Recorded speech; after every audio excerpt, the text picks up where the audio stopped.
Hello guys, అందరికీ నమస్తే. Welcome to Bala talks. First of all, Anil Ravipudi తన గోల్ రీచ్ అయ్యిండు. అంటే వింటేజ్ చిరంజీవి గారిని అనిల్ రావిపూడి గారు ఈ సినిమాలో చూపెట్టిర్రు. చాలా ఇంటర్వ్యూలో అనిల్ గారు చెప్తుండే, అంటే ఈ సినిమాలో మీరు వింటేజ్ చిరంజీవి గారిని చూస్తారని. ఆబ్వియస్గా వింటేజ్ చిరంజీవి గారిని చూసాము. ఆ ఫస్ట్ ఫైట్లో ఫ్యూజ్లు అవుట్, చెప్తున్నగా ఫ్యూజ్లు అవుట్, అంత అందంగా ఉన్నాడు చిరంజీవి గారు.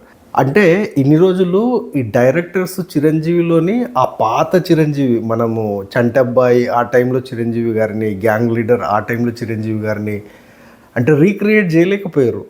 ఆ క్రెడిట్ మొత్తము అనిల్కి వచ్చేస్తుంది. అస్సలు నిజంగా నాకు పాత సినిమాలు అంటే పిచ్చి. ఆ సినిమాలో చిరంజీవి గారిని చూసేటప్పుడు ఏంటి ఇప్పుడు ఈయన ఇప్పుడు ఎక్కడ వెళ్ళిండు అనిపిస్తుండే.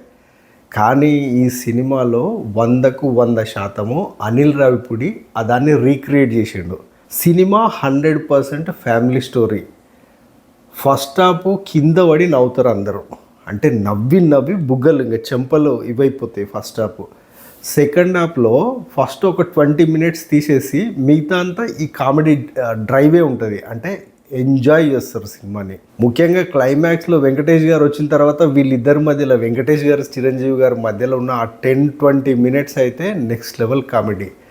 అండ్ ఇప్పుడు మందుబాబులు ఉంటారు కదా, వాళ్ళకి ఈ సినిమాలో ఒక కొత్త యాంథమ్ ఇచ్చారు. నెక్స్ట్ టైం నుంచి మందుబాబులు ఆ యాంథమ్ని ఫాలో అవుతారు. తర్వాత ఈ సినిమాలో అనిల్ రావిపూడి ఓటీపీకి వేరే మీనింగ్ చెప్పిండు. ఈ సినిమా చూస్తే మీకు అర్థమవుతుంది. అంటే ఇప్పుడు ఓటీపీని ఈ ట్రెండ్లో వాడతారా అని మీకు అయితే అర్థమవుతుంది.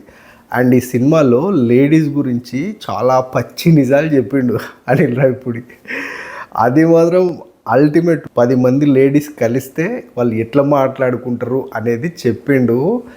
Next level. ఆ సీన్లో చిరంజీవి గారు అబ్బా అబ్బా అబ్బా, చాలా సీన్లలో చిరంజీవి గారిని చూస్తూ కూర్చోవచ్చు మనం సినిమా థియేటర్లో. నేను నిజంగా చెప్తున్నా, అంటే అతిశయోక్తి అనుకోవచ్చు మీరు, కానీ లేదు.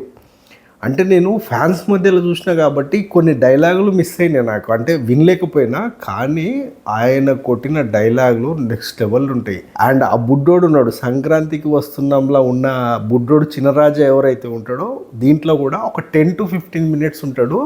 అల్టిమేట్ ఉంటుంది. అంటే వాని కామెడీ ఇంకా పడి నవ్వుతారు, అంత బాగుంటుంది.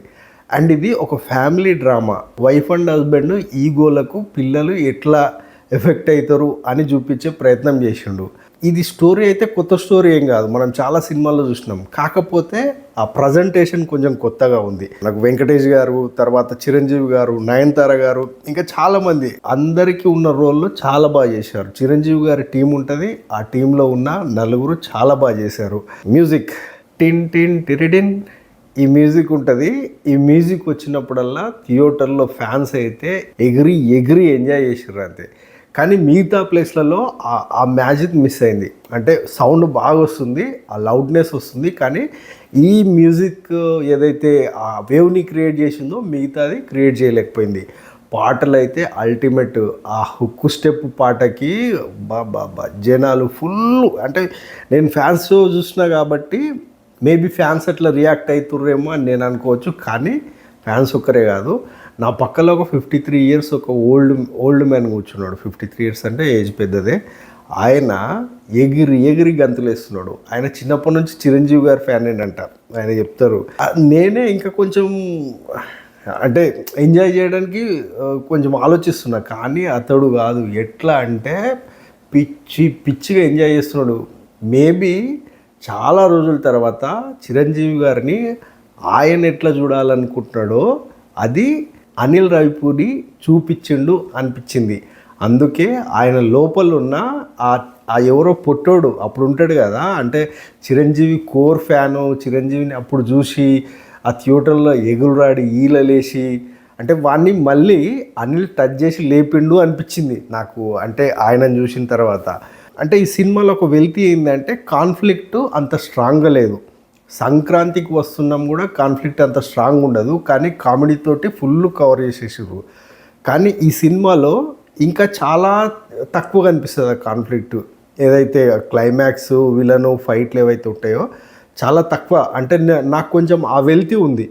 అదొకటి తప్పిస్తే మిగతాది ఫుల్ ఎంజాయ్ చేసిన. అంటే ఫ్యామిలీ మొత్తం వెళ్ళొచ్చు.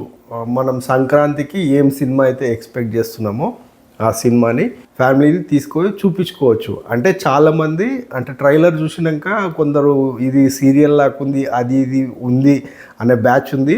మేబీ వాళ్ళకి అట్లనే కనిపించచ్చు, ఎందుకు అంటే వాళ్ళు ఒక మైండ్ తోటి ఫిక్స్ అయ్యి వస్తారు కాబట్టి వాళ్ళకి అట్లనే ఉండొచ్చు. కానీ న్యూట్రల్ మైండ్ సెట్ తోటి పోయిన వాళ్ళు హ్యాపీగా ఎంజాయ్ చేస్తారు. అంటే మనం ఒక 100 రూపాయలు ఇస్తే 100 రూపాయలకి న్యాయం చేసిండు. నేను ఈరోజు 600 పెట్టిన అంటే 600కి న్యాయం చేసిన. అంటే నా ఎక్స్పీరియన్స్ అది.